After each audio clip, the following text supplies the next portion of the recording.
Hello and welcome to another exciting edition of Film Bully Bays. It's been a minute and now we are at my house, as you can see by the stripes. That's how you know you're at her house, because of stripes. And this is your first time visiting me here. This is true. I'm in sunny Tallahassee. Welcome. Thank you. Welcome to the show and welcome to my house, now that you're about to leave. Ha! Okay, so we are just going to chat with you today about some things we've actually just been talking about. Why don't you give them the premise? Well, we were talking about heavy metal bands who took their names from horror movies. And we were doing a battle of the bands. Which is the better movie that gave its name to a heavy metal band? Is it White Zombie from Year or Black Sabbath from later Year? I said White Zombie. What years are these movies from? Well, we did not prepare this. Because No. we never do any preparation before we do Black this. Sabbath is like 70s, early 70s. Yeah, and White And Zombie, White Zombie is is like 40s, right? Yes. Yeah. Possibly even 30s. It's in black and white. Yeah. So we we had a difference of opinion on that, but when we talked about which band we both like better, Well, that's hands obvious. down, That's obvious. There's no question about it. Black Sabbath. Sabbath is a better band. But let's talk about the movies first. Okay, so White Zombie is a very different zombie film if you're used to Romero or you're used to 28 Days Later, This is Rabies a zombies. It's very different than that. pre-Romero zombie film. Very different from the type of zombies that we've come to imagine, and kind of, I'd say, a more faithful adaptation of the traditional legend of zombies. I think that it closest to anything else, it's probably closest to Serpent and the Rainbow. Yeah. But, I mean, even that's not a great analog. Instead of like crazy undead monsters, they're sort of like mindless servants who have been kind of hypnotized. And the person hypnotizing them is the one and only Bela Lugosi. Bela Lugosi. Right, who you may know from one of the most iconoclastic Ed vampire Wood. films. Yeah. Yeah, okay.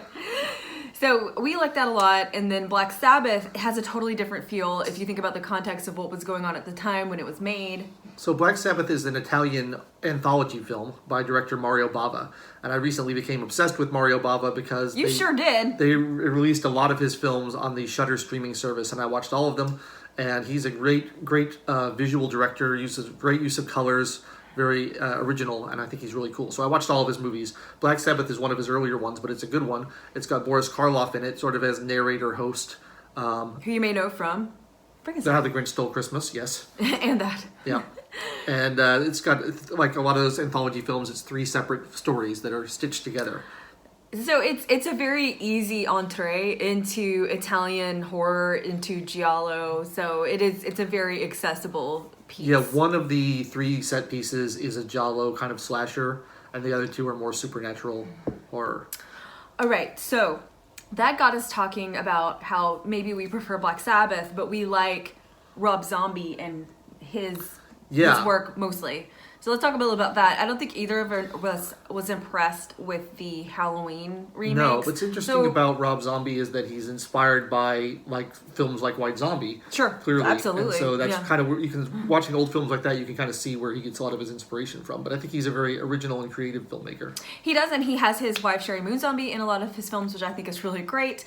So he has a trilogy of films. He has the 2 Halloween films, and then he has just other one-off films. I think the one-off films are probably the best. We both like 31. Yeah, I agree. 31 is really good. It's got Malcolm McDowell in it, who we love. Randomly, but yes, Malcolm Sid Haig, McDowell. of course, who is a frequent collaborator with Rob Zombie, who just deceased a few years back. Yes. Maybe 2 years back. Yeah.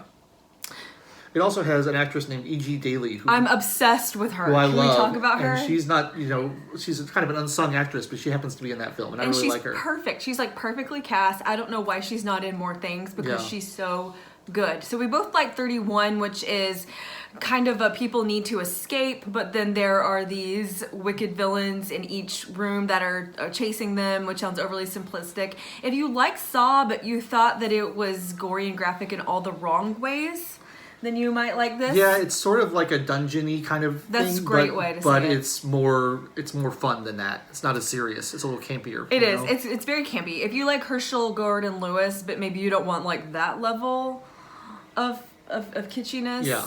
Of schlock. It's not quite as schlocky. And then the one that I really like by him is Lords of Salem. Lords of Salem, I think, is really good. Creepy It's got drone music. Patricia Quinn from Rocky Horror Picture Show in it, who's perfect.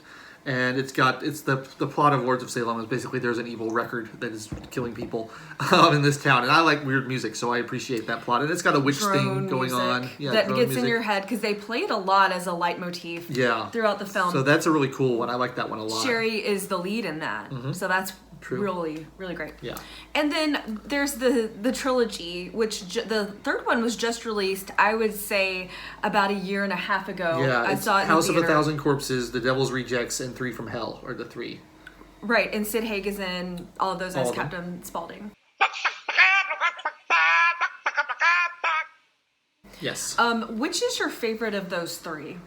I don't know. That's a good question. I like the beginning part of House of 1,000 Corpses with Sid Haig at the local truck stop. I love that part of it, and I don't like the rest of it that much. I guess I probably like The Devil's Rejects best overall out of all three. So the thing about House of 1,000 Corpses is I feel like that's the classic setup of people are at this house and they don't want to be, and then the people that live there are creepy. It feels very Tobe Hooper, right? Yeah. It feels very Texas Chainsaw Massacre, and that's probably been a big inspiration to Rob Zombie. His other films are more of a departure of that, and I think you get into a little bit more The Hills Have Eyes, which was remade about 10-15 years ago, but it feels a little bit more like that. He's certainly kind of dealing in that exploitation genre, like the Grindhouse kind of stuff in the 70s. Yeah. And to me, the trilogy of the Three from Hell and all those movies, House of 1,000 Corpses and Devil's Rejects, they go a little too far for me. They're a little bit too over the top in terms of nastiness and goriness and stuff. So I don't thoroughly enjoy those films. There's parts of them I think are really great,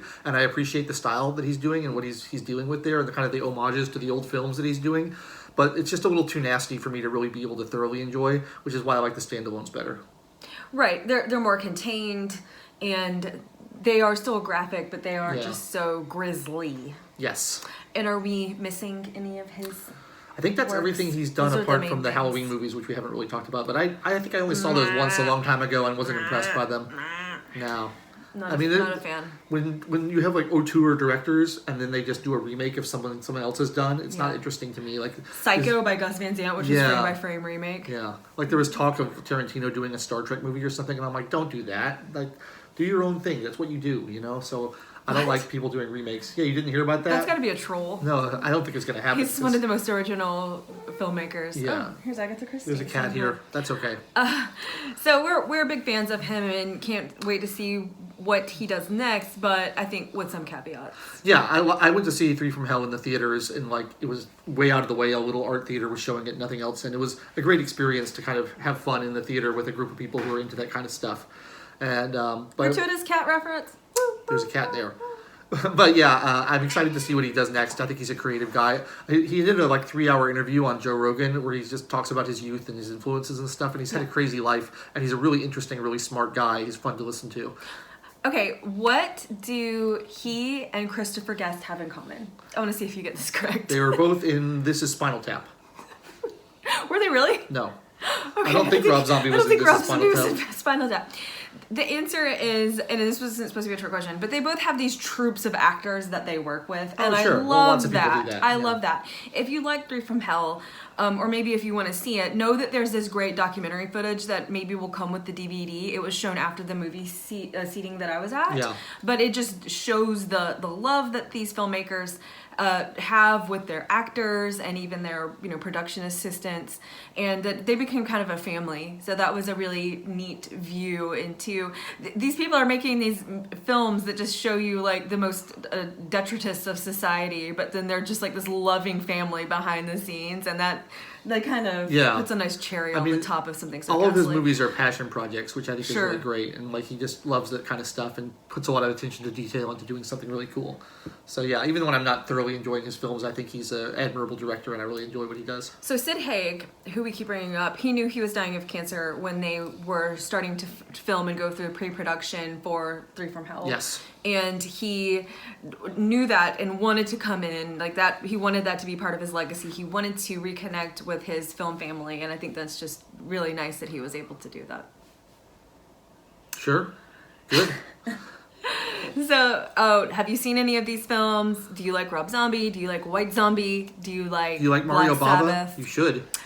Or if you like Giallo, who else do you like from that? The Argento is huge. Argento's the most famous for sure. I don't think he's the best. Mario Bava is kind of pre-Giallo. Like he kind of did some of the initial films to establish the genre, but most of his films are not Giallo films. They're just Italian horror. People get confused. Giallo doesn't just mean Italian horror. It's a specific type of Italian horror.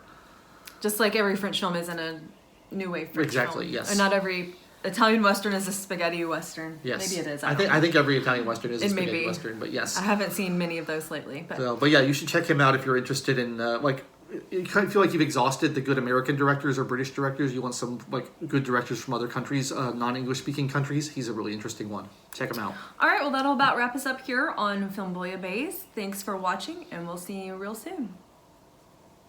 Keeping it real.